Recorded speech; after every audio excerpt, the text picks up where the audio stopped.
Usually, when we talk about a major corporate earnings call, you picture something incredibly sanitized. Oh, absolutely. Very dry. Yeah, like you picture a quiet boardroom, you got a bunch of executives in quarter-zip sweaters talking in these hushed, measured tones about synergy and, optimized supply chains. Right. And incremental efficiency gains. It's quiet. It's predictable. It's a world built entirely on like spreadsheets and pivot tables, safe, easily digestible corporate speak. But then you look at a company like TKO Group. Oh, man. Yeah. And suddenly that quiet boardroom is just completely replaced by a steel cage. Literally.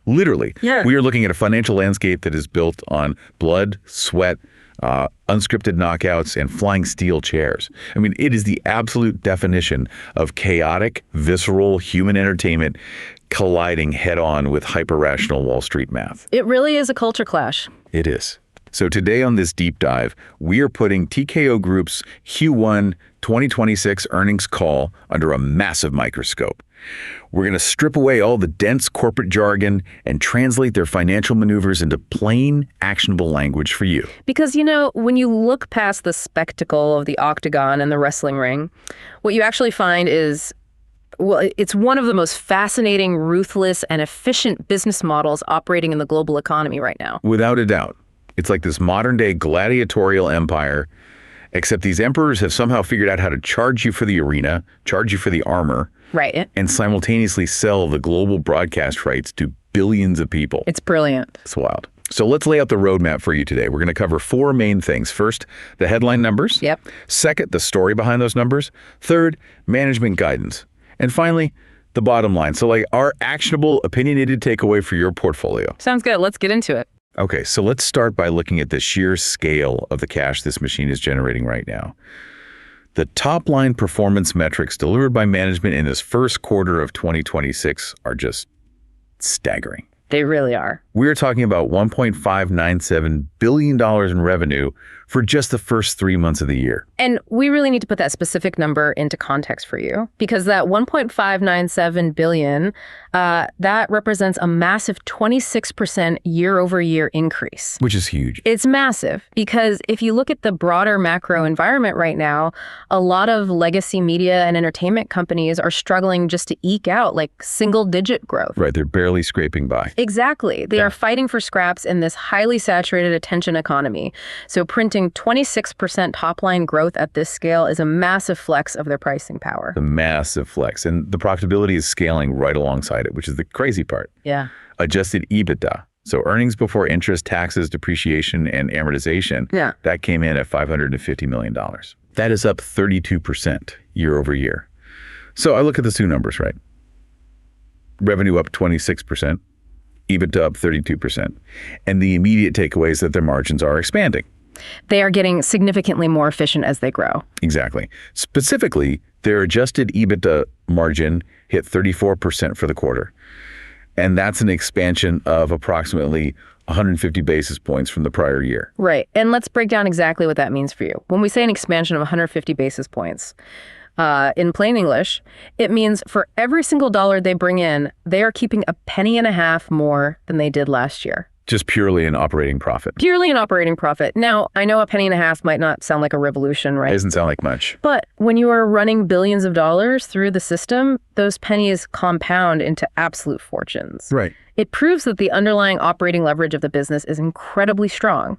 Like once the fixed costs of producing an event or running a broadcast are covered, almost every incremental dollar revenue flows straight to the bottom line. Okay, so here is where it gets really fascinating. Yeah. And frankly, a little mind-bending from an accounting perspective. Yeah, this part is wild. They reported $675 million in free cash flow for the first quarter. And management practically shouted from the rooftops that this represents an astonishing 123% conversion rate of adjusted EBITDA. Right. Now, when I first read that, I literally had to stop and reread it. Because how can a company have a cash conversion rate over 100%? Like you're literally generating more free cash than your actual adjusted earnings. Walk us through the mechanics of that. Yeah, it's a vital concept to understand if you were analyzing the stock. A conversion rate over 100% almost always comes down to the mechanics of working capital. Okay. Basically, the timing of how physical dollars move in and out of the corporate bank accounts versus when revenue is officially recognized on the income statement. So it's about timing. Exactly. And in TKO's case, we are looking at a few massive levers pulling all at once. First, this quarter included the highly favorable impact of $582 million in net collections related to their on-location business. Okay, and this is for the upcoming FIFA World Cup, right? Yes. Wait, so just to be totally clear, they are collecting cash up front right now for a global mega event that hasn't even happened yet. Precisely. Let's trace that dollar. Okay. In the ultra-premium live entertainment and hospitality business, right? Especially for something as monolithic as the World Cup. Sure. Corporate sponsors, high net worth fans, travel syndicates, they pay months, sometimes years in advance to secure their VIP packages. Oh, wow. So that physical cash hits TKO's bank account today. It massively boosts their free cash flow for Q1. However, the event itself and the massive costs associated with building out those hospitality suites, catering, logistics, all of that won't hit the actual income statement until the event takes place. Wow. So it's essentially an interest-free loan from their own customers. Exactly. That's exactly what it is. Now, to be fair, we should mention this massive inflow was partially offset by some negative working capital. From what? Well, related to UFC's new media rights deal with Paramount, and also, the typical first quarter cash burn where they pay out annual employee bonuses. Right, the usual corporate stuff. Yeah, but the net result of all these moving parts is just a literal tidal wave of cash. Which really illuminates the core philosophy of their entire enterprise, right? They're effectively operating a toll booth. A very expensive toll booth. Yes. They have constructed these multi-year, high-margin, fixed-fee agreements. And crucially, these agreements have built-in annual escalators. Which is the secret sauce. It really is. Meaning the fees they charge networks automatically go up every single year by a contracted percentage. Yep. And it creates this incredibly predictable recurring revenue stream that completely shields them from typical business cycle volatility. I mean, if the broader economy dips into a recession tomorrow, the broadcast networks still have to pay those contracted rights fees to TKO. That toll booth analogy is perfect. And it leads to the next logical question, right? Which is? What does a management team do when they are sitting on a 123% cash conversion rate and printing $675 million in a single quarter? They give it back. They aggressively give it back to the shareholders. Management just announced a brand new incremental $1 billion share repurchase authorization. And we have to remember, this new $1 billion authorization is complementing an existing $2 billion share repurchase program. Right. Which management noted is largely complete in the near term. Okay. I mean, they have been buying back stock with absolute aggression. Oh, yeah. Look at March. Yeah. In March alone, they entered into an accelerated share repurchase, or ASR, agreement to buy back $800 million of their Class A common stock. They took immediate delivery of about 3.1 million shares. And we should definitely explain how an ASR works for you listening, because it signals extreme confidence from the company. Please do. So in a standard buyback, a company just slowly buys shares on the open market over time. Just a little bit every day. Right. But in an ASR, TKO goes to an investment bank, hands them $800 million in cash up front. Just boom, here's the cash. Boom, and the bank immediately hands TKO a massive block of borrowed shares to retire right then and there. Wow. Then the bank slowly buys shares in the open market over the next few months to cover their own position. That's fascinating. It allows TKO to retire a huge chunk of shares instantly, boosting their earnings per share overnight. Okay, and on top of that ASR, they also entered a 10b5-1 trading plan. Yes. Which automatically buys up to another $200 million once the ASR is finalized. I mean, it is a literal fire hose of capital return. It really is. Plus, they paid out a $150 million quarterly dividend, which comes out to 78 cents per share. Not bad at all. Not at all. And what's wild is they are executing all of this financial engineering while maintaining a surprisingly conservative balance sheet. Yeah, the debt isn't crazy. No. They reported net leverage at just 2.3 times. That's based on $3.882 billion in net debt, measured against $1.718 billion in last 12 months, or LTM, adjusted EBITDA. Right. I mean, they ended the quarter with $4.671 billion in total debt, sure. But they're sitting on $789 million in cash and cash equivalents, plus another $937 million in restricted cash. So they have plenty of liquidity. Exactly.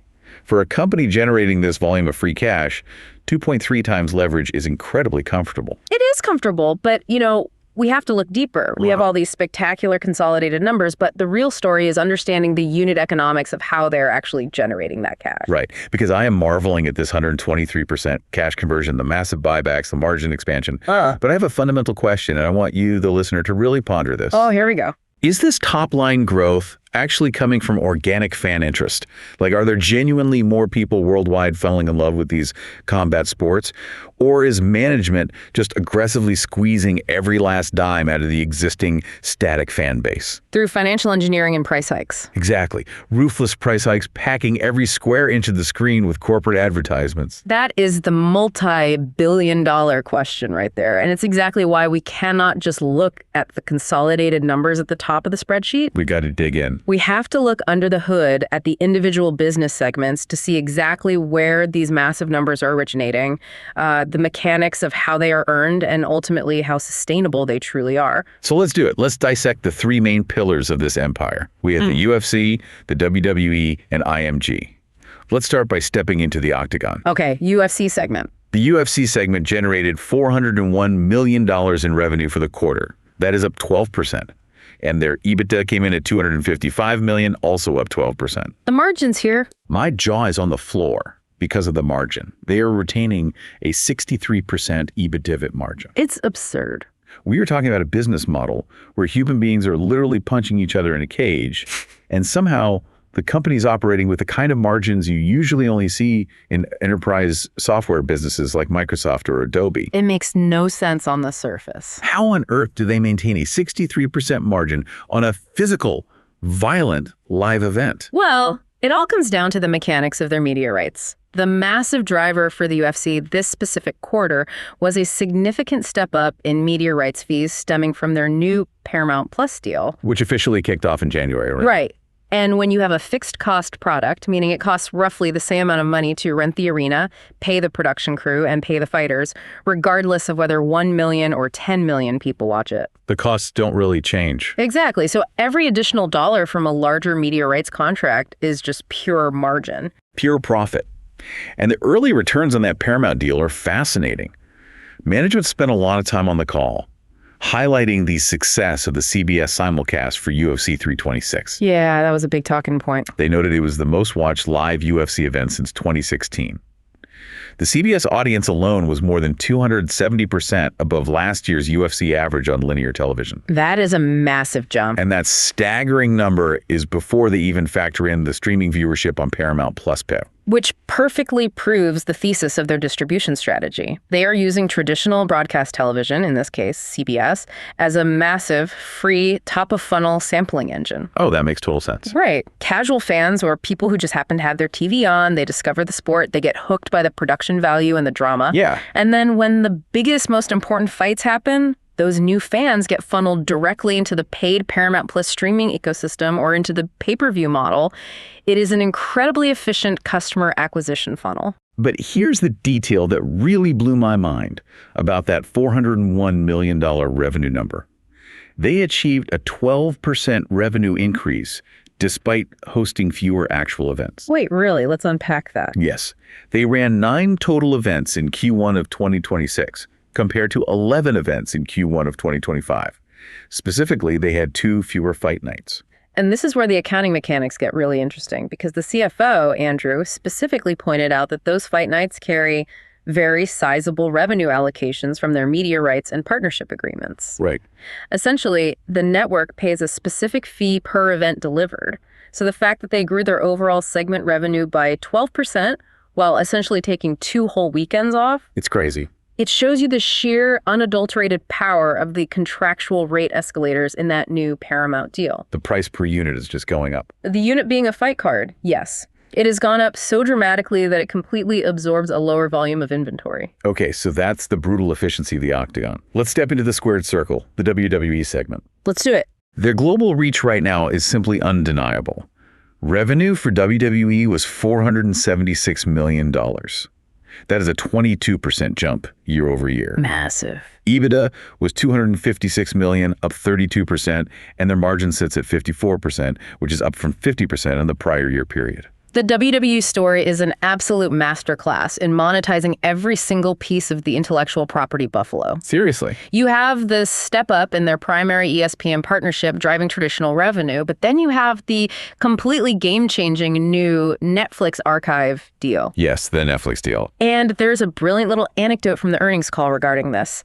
Management revealed that Netflix apparently initiated this massive archive deal after seeing incredible internal success with the WWE's existing premium content on their platform. Oh, you're talking about the docuseries. Specifically, yeah. The massive traction they saw with the second season of Unreal, the WWE behind-the-scenes docuseries. It is exactly the drive to survive effect that Formula One experienced. Oh, 100%.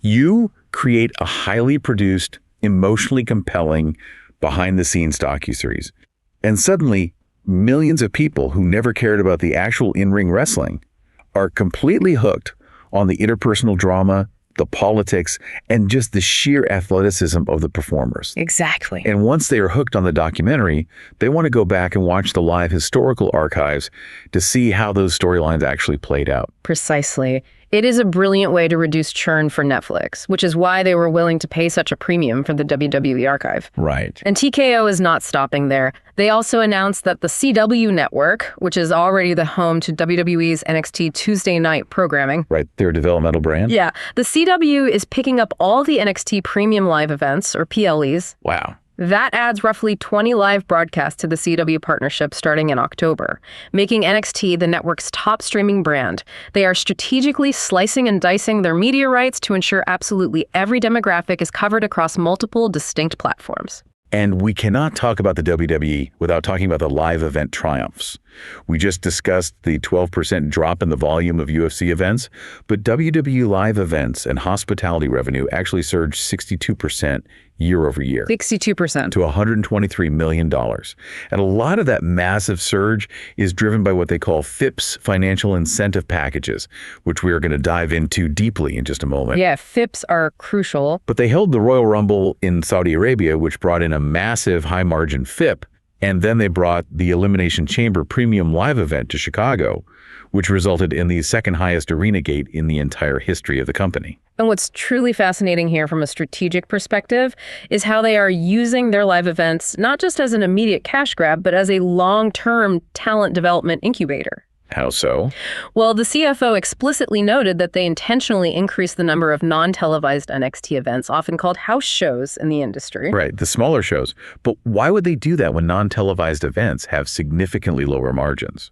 Because they desperately want younger, greener talent to get real, unscripted experience in front of live, paying audiences. To get their reps in. Exactly, to accelerate their readiness for the main roster. Yes, it hurts their short-term margins a tiny bit because touring a crew across the country costs money, but it essentially acts as an R&D expense that protects their long-term product pipeline. That makes a lot of sense. Which brings us to the third pillar. And frankly, this is the pillar that completely surprised me. Oh, yeah. The hidden engines. The hidden engines of the company. Right. The IMG and corporate segments. IMG is the side of the business that rarely gets the flashy, blood-soaked headlines. But you have to look at this data. $655 million in revenue for IMG in Q1. It's massive. That makes it the single largest revenue-generating segment in the entire company. And it's up 38% year over year. IMG is an absolute behemoth. Now, it is important to note that it operates at a much lower margin, about 15% compared to the 50+% margins of the sports properties. Sure, it's a different business model. But the sheer volume of cash it moves is incredible. This quarter's massive revenue spike was driven largely by their on-location business. Let's talk about On Location. Yeah, On Location ran the experiential hospitality program for the Milan Cortina Winter Olympics, and they hosted over 100,000 VIP guests. We really need to explain what On Location actually does, because it's not just like selling tickets on a website. No, not at all. They are building an entire ecosystem of luxury around a mega event. If a Fortune 500 company wants to send its top 50 executives to the Winter Olympics, they don't just go to Ticketmaster. They hire on location. Exactly. IMG secures the absolute best luxury suites. They book out entire five-star hotels. They arrange private security, private transportation, exclusive meet and greets with athletes, curated culinary experiences. That's high-end? It is a massive, complex, logistical undertaking. Yeah. And IMG is taking a significant cut of that ultra-premium corporate spend. And that's just the hospitality side. IMG is also powering Apple's massive debut as the U.S. broadcaster for Formula One. Yeah. They are physically integrating the global feeds, producing localized content out of their massive production headquarters in the UK, and just handling the underlying broadcast logistics. They are everywhere. They are deeply embedded in the hidden plumbing of global sports. If there's a massive global sporting event happening, IMG is likely touching it somewhere in the supply chain. And then you have the corporate and other segment, which brought in $74 million, up 36%. What exactly is driving that seemingly random category? Two fascinating properties. Professional bull riders, or PBR, and Zufa Boxing. Let's talk about the bull riders, because the underlying math here absolutely blew my mind. It's exponential. Management talked about how when they launched the PBR Team Series just 5 years ago, franchises sold for roughly $3 million each. In the first expansion round in 2024, those exact same franchise values jumped to just over $22 million. Wild. And now they're expanding the league from 10 teams to 12 teams for the 2027 season. And management stated they expect the new ownership groups to pay multiples of that $22 million figure. It is exponential asset appreciation, and we have to explain to you why that valuation jump happens. Please do. Historically, bull riding was an individual sport, right? A touring circus of individual riders. Yeah, just guys going from town to town. By transitioning to a city-based franchise model where you have the Austin Gamblers or the Nashville Stampede TKO completely changed the economics. How so? Suddenly, an owner can sell local television rights. They can sell local arena sponsorships. They can build tribal generational loyalty in a specific geographic market. It transforms a one-off touring event into a recurring, locally embedded asset. And Zufa Boxing is on a very similar aggressive tear. They've already signed over 100 fighters, staged 5 events with very solid viewership numbers on Paramount plus more, and they just secured a multi-year media rights deal with Sky Sports for the UK and Ireland. Plus additional media rights in 15 other international territories. It is exactly the same playbook they used to build the UFC over the last 2 decades, but now they're applying that proven architecture to the fragmented world of boxing. Okay, so we've clearly established that across every segment, UFC, WWE, IMG, PBR, they are making money hand over fist. Obscene amounts of money. But I want to circle back to your earlier critical question. At what cost to the actual fan? Yes, the backlash. Because during the Q&A portion of this earnings call, the sanitized boardroom atmosphere cracked a little bit. Things got tense. They really did. Several analysts pressed management on a rapidly growing wave of fan backlash. We are talking about loud, sustained complaints regarding exorbitant ticket prices, incredibly heavy commercial loads interrupting the flow of the broadcasts, and TKO selling naming rights to absolutely everything that isn't nailed down. And this raises a fundamental question about the long-term sustainability of their pricing power. Management's defense, which was articulated forcefully by President Mark Shapiro, was very telling. What did he say? He essentially tried to wave away the concerns by comparing the pushback on WWE and UFC ad integration to the historical pushback on movie theater popcorn prices. Oh, wow. Yeah. He pointed out how the NBA eventually put sponsorship patches on jerseys despite massive initial fan outcry, and how Major League Baseball put ads directly on the field at Dodger Stadium. The classic "they'll get used to it" argument. Exactly. He essentially said, change is hard, people complain on social media, but eventually they get used to it. He promised that the product comes first and argued that this advertising revenue actually allows for better creative execution and higher production values. But we have to look critically at that defense. I push back on his analogy entirely. It feels incredibly tone-deaf to the reality as the average fan. Movie theaters didn't aggressively increase popcorn prices and simultaneously start charging $500 for a standard Tuesday night seat in the back row. That's a great point. TKO is aggressively monetizing both the at-home broadcast experience and the in-person arena experience at the exact same time. Are they risking the long-term generational loyalty of their most passionate, hard-to-reach young demographics just for short-term yield? It is the classic innovator's dilemma applied to live entertainment. As an investor, you have to evaluate whether this aggressive, unrelenting monetization is a true sign of monopolistic pricing power. Meaning fans have nowhere else to go. Meaning fans literally have nowhere else to go for this specific type of high-end combat entertainment, so they will pay whatever is asked, or if it's a potential top signal for fan goodwill. Right. Mark Shapiro noted that WWE recently packed 106,000 fans over 2 nights in Las Vegas for WrestleMania 42, and that they had 32 total brand partners integrated into the event, ranging from Snickers to Ram trucks to Riyadh season. 32 partners. That's a lot of logos. His central argument to Wall Street is essentially, look at the gate receipts. The engagement metrics are rock solid, the arenas are full, so the social media complaints are just a highly vocal minority that isn't actually affecting our bottom line. I mean, they had brands like Free Nicotine and Bet365 plastered across multiple properties.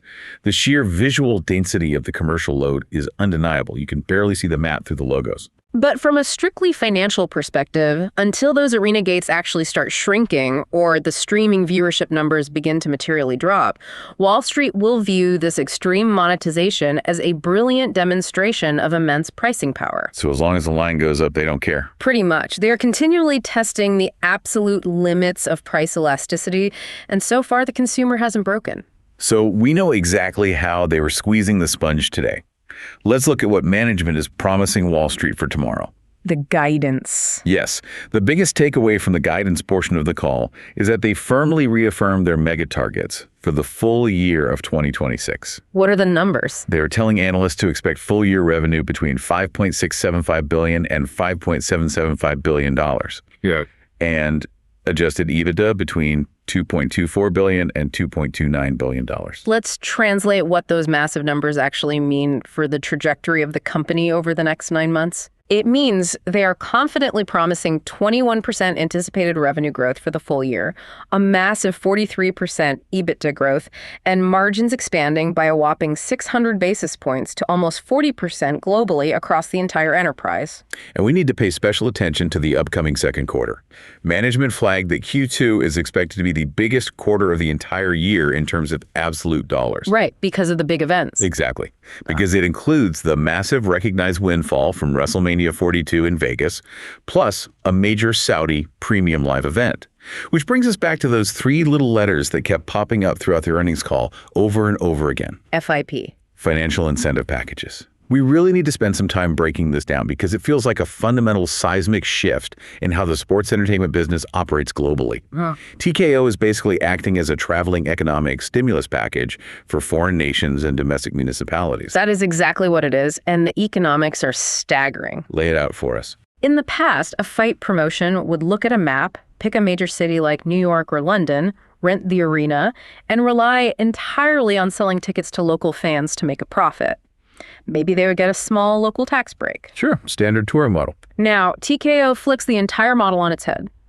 TKO goes to a foreign government or a major tourism board and says, we bring a massive prepackaged global broadcast. We bring millions of guaranteed eyeballs.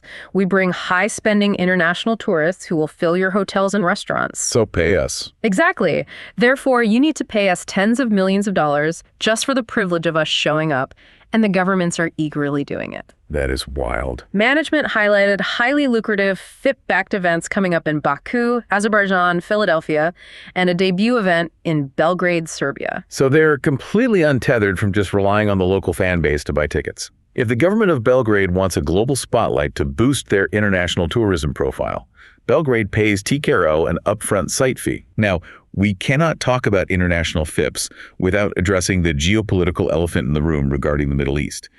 And I want to be extremely clear to you, the listener, right now. We are strictly looking at this through the lens of the business data and the statements reported on the call. Right. We are not endorsing the viewpoints, policies, or actions of any government mentioned, but simply conveying the ideas and business realities contained in the original source material. That is a crucial distinction.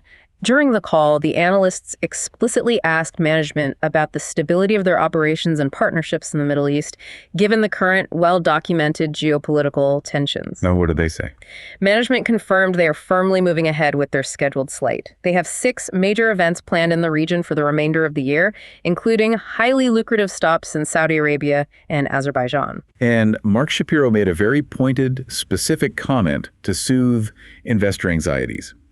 He noted that following the recent news of the Saudi Public Investment Fund, the PIF, suddenly withdrawing its funding from Livy Gulf, Wall Street analysts were naturally nervous about the reliability of Saudi capital. Which is understandable. But Shapiro stated emphatically that their partners in Saudi Arabia confirmed that will not be the case with TKO. He specifically used the word unwavering to describe the Saudi commitment to funding these massive WWE and UFC events. Which is a massive sigh of relief for Wall Street, because we have to understand the margin profile of these Middle Eastern FIPs. Let's hear it.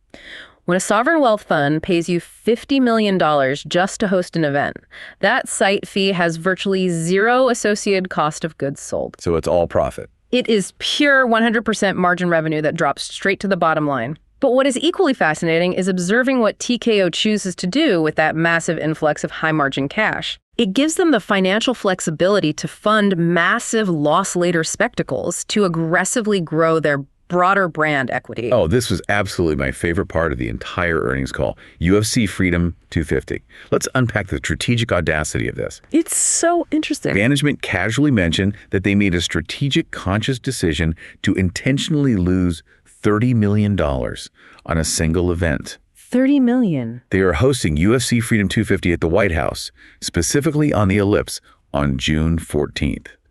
Now, you have to ask yourself, why is a company that is utterly obsessed with maintaining 63% margins, a company that is squeezing pennies out of popcorn analogies, suddenly perfectly fine with literally burning $30 million in a single weekend? It's a brilliant question. And to understand it, you have to look outside of sports. It perfectly reminds me of the strategy used in the tech and gaming industry.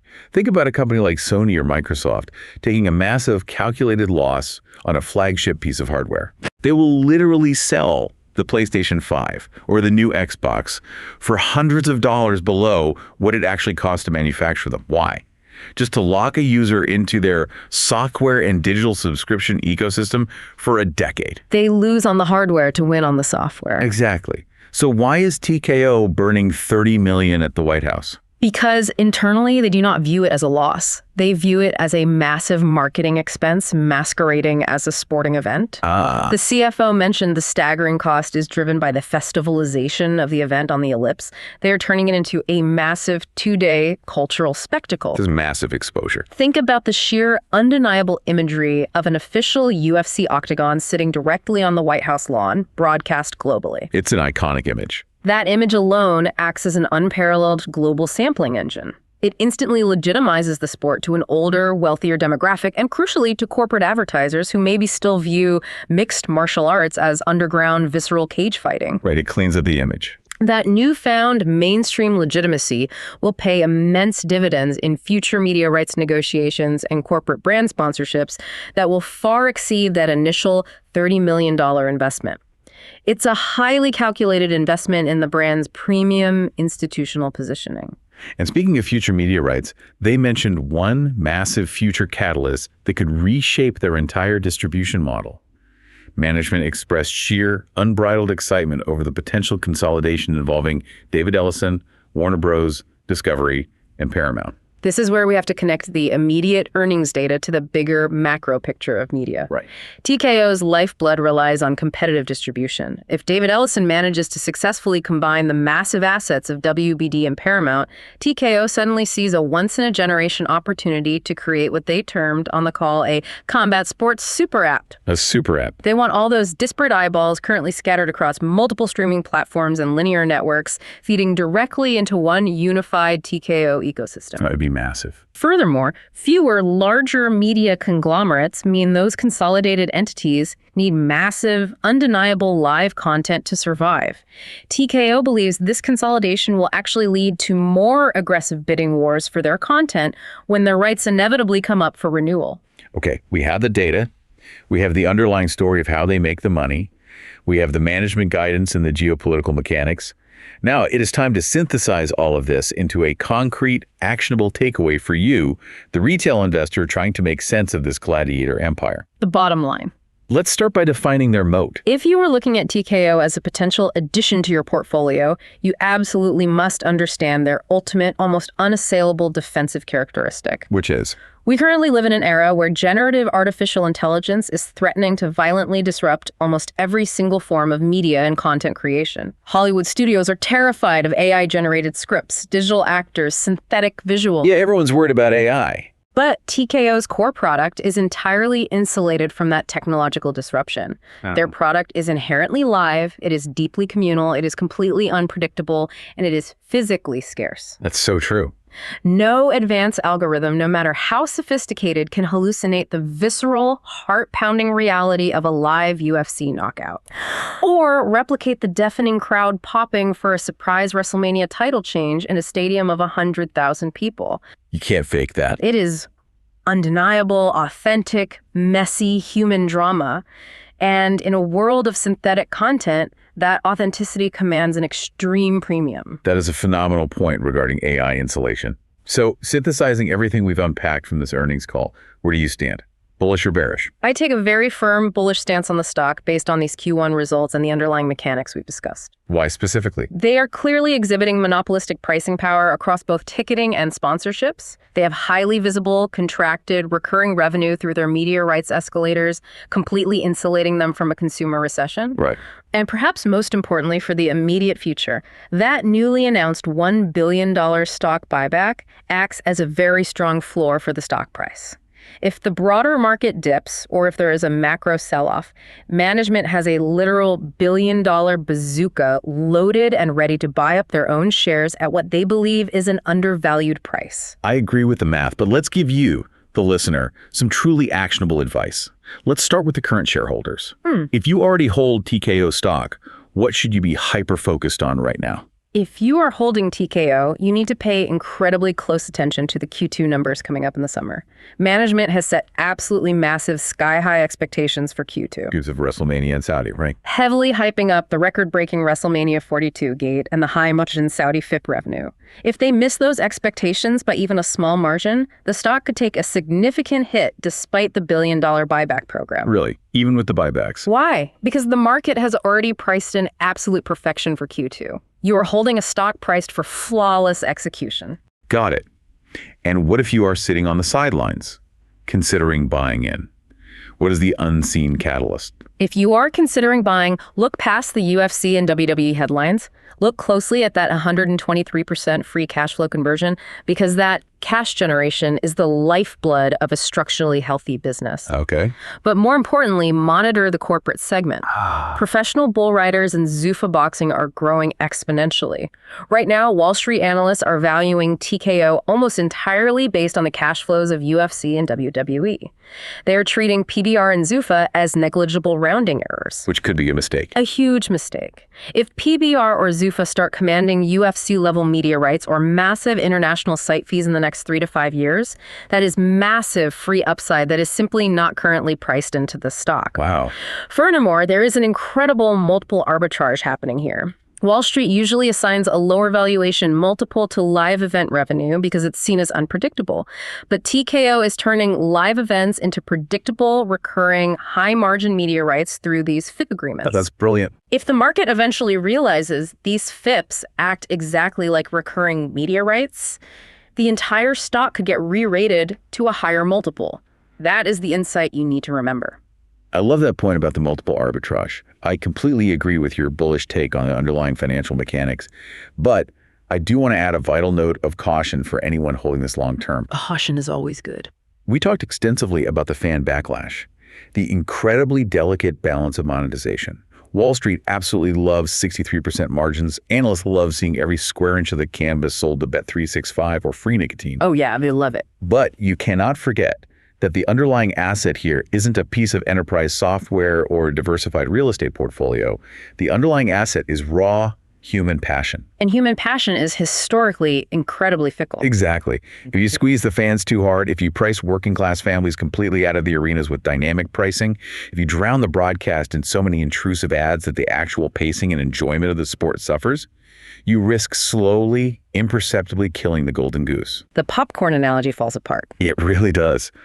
Management firmly believes they are just charging a little more for popcorn, but fans might eventually decide to stop going to the theater altogether and find a new source of entertainment. It's a subtle cultural risk that simply doesn't show up on a quarterly spreadsheet until it is far too late to reverse. It is the ultimate tightrope they have to walk, maximizing ruthless shareholder value in the short term without alienating the very community that creates the value in the first place. Well said.